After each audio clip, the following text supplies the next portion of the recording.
बिस्मिल्लाहिर्रहमानिर्रहीम।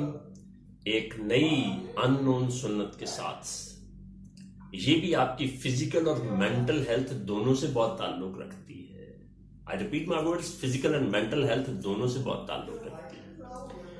आपने सोने के दौरान कभी आप उल्टा नहीं सोए, ऊंधे होके सोना उल्टा, जब इंसान पेट के बल लेटता है। इंसान जब पेट के बल उल्टा होकर लेटता है, आपने इससे मना भी फरमाया।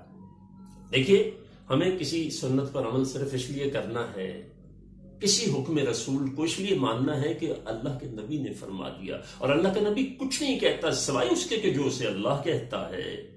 तो आपने जब ये फरमाया कि ऊंधे उल्टे होकर मत लेटो, माहिरीन नफ्सियात से पूछिए कि जो लोग उल्टा होकर लेटते हैं उनको मुख्तलिफ किस्म के नफ्सियाती अवारिस का सामना होता है, कॉन्फिडेंस की कमी होती है, और बहुत सारे उनके इश्यूज होते हैं, जो उनके मुख्तलिफ किस्म के डिसऑर्डर्स जो हैं वो मेंटली चल रहे होते हैं। सेकंड, फिजिकली क्या होता है?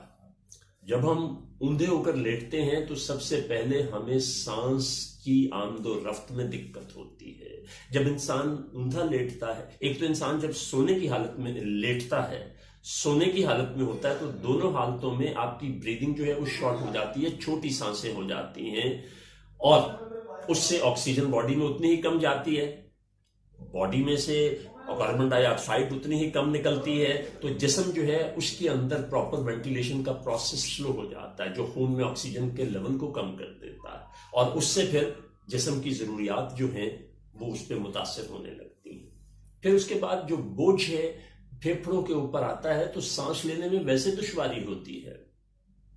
इसी तरह से सीने और पेट में मौजूद जो ऑर्गन्स हैं, जो आज़ा हैं, वो अपना काम ज्यादा बेहतर तौर पर नहीं कर सकते, तो इसलिए ऊंधा सोने से गुरेज करें। अब अगर एक मजबूरी है कि ऊंधा लेटना पड़ा है, तो that is exception, that is, I repeat, that is exception. वो एक मुख्तलिफ सूरत हाल है, लेकिन उसको रूटीन ना बनाएं। सिर्फ जरूरतन या मजबूरन ऊंधा तो लेटे, वरना हमेशा ऊंधा मत लेट।